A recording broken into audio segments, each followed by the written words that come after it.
Convicted felon Donald Trump claimed to leave his business in the hands of his two adult sons before being sworn into office as president in January 2017.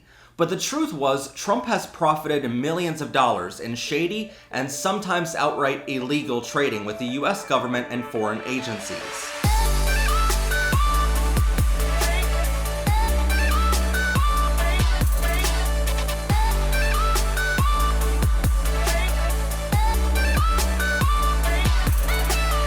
Be sure to check out our rainbow moon necklaces and I'm so gay I can't even drive straight bumper magnets, along with hundreds of other ways to show off your pride at ProfessorPride.com. One of the major re-election campaign promises Donald Trump has made is to lower taxes and offer new tax breaks for millions of Americans, including senior citizens, tipped workers, people earning overtime, and homeowners. Many Trump fans will point out that in 2017 and while in office, Trump did pass a tax plan that lowered taxes by $60,000 per year for billionaires and $500 per year for the average American family. This plan is estimated to cost the US government over $1.9 trillion over the next 10 years. It was a drop in the bucket compared to the almost $7.8 trillion that was added to the national debt during Trump's time in office, even before the pandemic started, with much thanks to Trump's policies. But as any economist will tell you, it's impossible to lower taxes by trillions and increase spending by trillions of dollars, and end up with a net positive. To be fair, that's the kind of math some of us expected from a man who plays the role of a business tycoon, and yet has filed for bankruptcy 6 times, and is the only man in history to have a casino go bankrupt. That brings up a good point though. His businesses used to do so poorly that he needed to file for Chapter 11 bankruptcy protection. Nowadays, his businesses are more profitable than ever and haven't filed for bankruptcy since he began running for office in 2015. While historically every presidential candidate since the 1970s has publicly released their tax returns to show the American voters that they have paid their taxes and not received money or gifts from foreign governments, Trump's businesses are doing quite well all of a sudden. But Trump has yet to release his tax returns to show exactly how that's happening. It begs the question, why the sudden change? Well, you should know that almost everything he does, he finds a way to bill the American taxpayers at extremely high rates, and has pocketed millions of taxpayer dollars. When he first became president, it was estimated that a trip to his Mar-a-Lago property in Palm Beach, Florida, would cost the taxpayers about $1 million per trip. But after his first 4 trips to that property, just after taking office, the taxpayers were billed over $13.6 million, meaning each trip cost us over $3.4 million each. Rather than staying at the White House like many presidents have historically done, just during his time in office alone, Trump took 547 trips to his own properties, staying over 669 nights, mainly at Mar-a-Lago resorts. He brought with him over 300 Secret Service agents and 75 assistants and subordinates each time.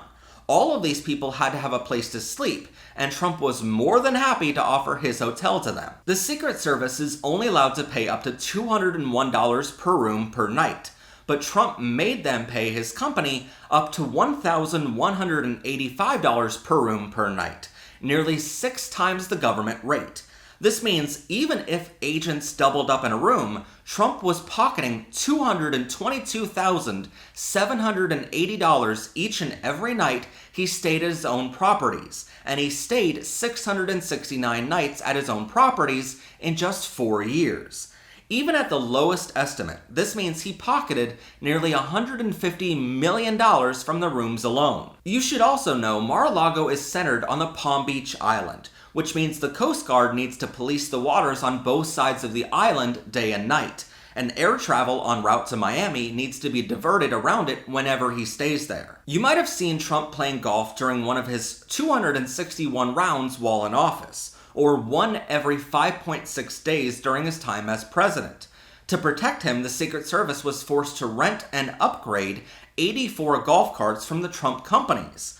This cost taxpayers about $516,000 each round of golf for an estimated total of nearly $135 million by the end of his 4-year term. But all of those agents and staff members need to eat too, so the federal government allots $68 per day per person for meals and incidental expenses. This is estimated to have brought in another $17 million for Trump's 669 nights at his own properties, even at the lowest per diem rates. In response to all this, Eric Trump, the executive vice president of the Trump Organization and son of Donald Trump, falsely claimed their business was required by law to charge the federal government for all these services, and that government employees such as the Secret Service were only charged, quote, like $50 per night for hotel rooms, even though the invoices sent to the Secret Service, paid for by the American taxpayers and released through the Congressional Budget Office, say it was $1,185 per night, which is nearly 24 times more than Eric Trump claimed. Since the 1800s, one of the surprising facts about the presidency is that the president has to, by law, pay for their own groceries, and pays for the meals for themselves, their family, and any personal guest. They also have to pay out of pocket for any household expenses, like toothpaste or clothing, even if that clothing gets expensive to dress in tuxedos or designer dresses. But Donald Trump broke the rules here too. While he might have paid for some groceries, he also charged the American taxpayers $2,600 per night to rent his own house out to himself at his Mar-a-Lago property, $50 per palm for decorative palm trees, $7,700 for a catered dinner for 30 of his personal guests, and more than $1,000 in liquor for a single White House staff meeting, all of which should have been paid for by Donald Trump out of his own pocket, but came out of our taxes instead. During his 4 years in office, at least 150 foreign government officials from countries like China, Russia, Saudi Arabia, and Qatar have spent millions buying products and services from Trump companies to influence his decisions.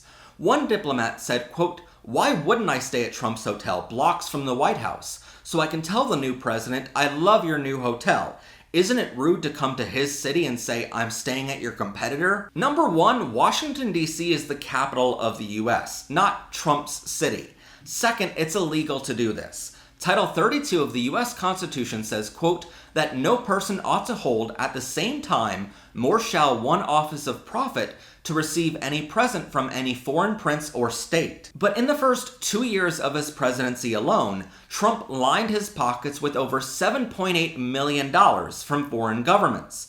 And just 9 months after that diplomat said the before-mentioned quote, the president of Romania was spotted having breakfast at the Trump Hotel in Washington the morning before he met with the president at the White House.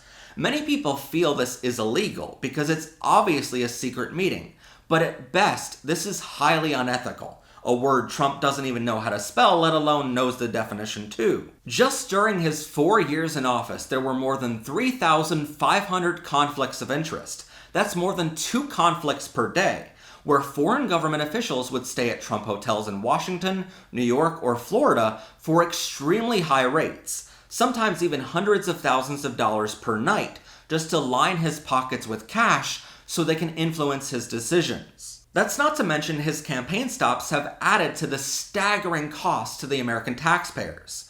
Whenever a presidential candidate has a rally in a small town or city, their campaign has to pay for things like the rental of the property they use for the event, and all presidential candidates up to Trump have paid for overtime for the police in the area of the rally to cover such a large crowd. They're meant to pay for these expenses in advance and in cash only, because political campaigns have a tired history of running out of money at convenient times. But event locations and stadium owners across the country have never been paid for Trump using their buildings, and they've had to go to civil court to attempt at getting their rental fees. As for the police, at least over a dozen cities across the country have never been paid back for Trump coming to town.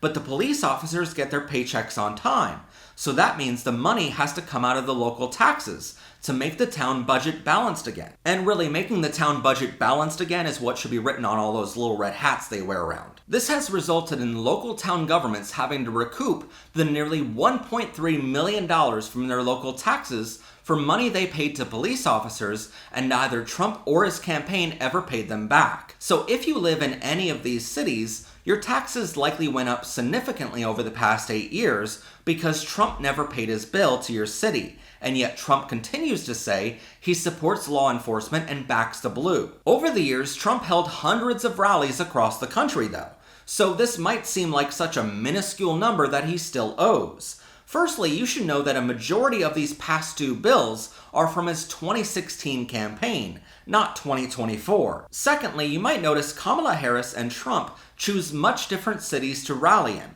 It's not because they want different demographics. After all, Trump has caravans following him across the country, and Kamala seems to be more focused on social media events to connect with younger voters. But Kamala always pays her bills in advance for her rallies. Trump's team specifically chooses cities to rally in that he can get away without paying. More than 60 of the cities Trump visited since his inauguration have policies against any politician for police cost. That high of a number means it's not a coincidence, it's purposeful. Dozens of other cities Trump held rallies in have figured out how much it cost them to provide police and other services for his rallies, but said they, quote, chose not to bill Trump's campaign for reimbursement.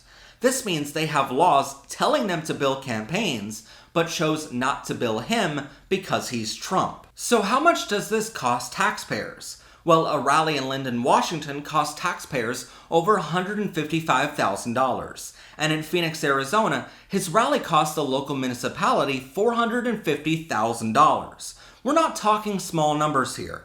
These are insanely high costs that local taxpayers have to eventually pay back. Sometimes it's a large city like Phoenix where every one of the 1.6 million residents there would have to pay an extra 27 cents to recoup this cost. But other times, like in Billings, Missouri, the 1,100 residents there had to pay an extra $37 per person to recoup their nearly $43,000 bill to have Trump visit. Many residents are paying for it out of pocket because their city is refusing to even ask Trump for the money. And others are paying for it because their local city officials refuse to follow the laws of their city just because it's Trump. This means if Kamala went to the same cities, her campaign would be paying for the same location Trump got for free at the expense of local taxpayers. Hundreds of cities and small towns across the country have been raising their local taxes to recoup this money that was all caused by Trump coming to town for one afternoon to ramble on stage for a few hours while half his audience left early from boredom. Just keep in mind, after he left office, this price gouging didn't stop. Trump still has 100 Secret Service members assigned to him. Even at the lowest estimate of days Trump has spent at his own properties, playing golf at his own courses, the same average amount of times he did so while in office, and with only 100 agents, it's still another $178.6 million grossed by his companies from the American taxpayers since leaving office. As you may recall, one of Trump's campaign promises before entering office was saying, quote, if I'm elected president, I'm accepting no salary. The salary for the president of the US is just $400,000 per year, and by law, this has to be given to whomever holds that office. So Congress was required to give Trump the salary, but to his credit, Trump then donated his profit after taxes to the National Park Service, the Department of Health and Human Services, and other government agencies. But you should also know donations to the National Park Service and other agencies are considered tax deductible to the extent allowed by law. So while it's true that Trump donated at least a portion of his salary to different agencies, he also got a massive tax deduction for doing so.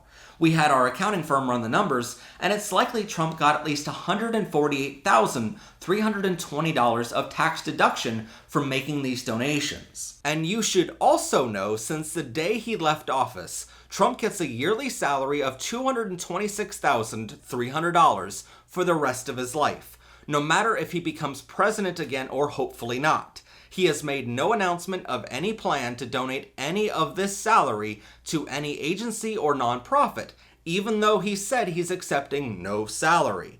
Well, Donald, it seems you have accepted a salary, and at $226,000, it's a pretty good one. Good enough for most Americans to live very comfortably for the rest of their lives. Even still, Trump gave up his $400,000 per year salary for 4 years, costing him a total of $1.6 million. From that, he got $148,000 back immediately just for filing his donations.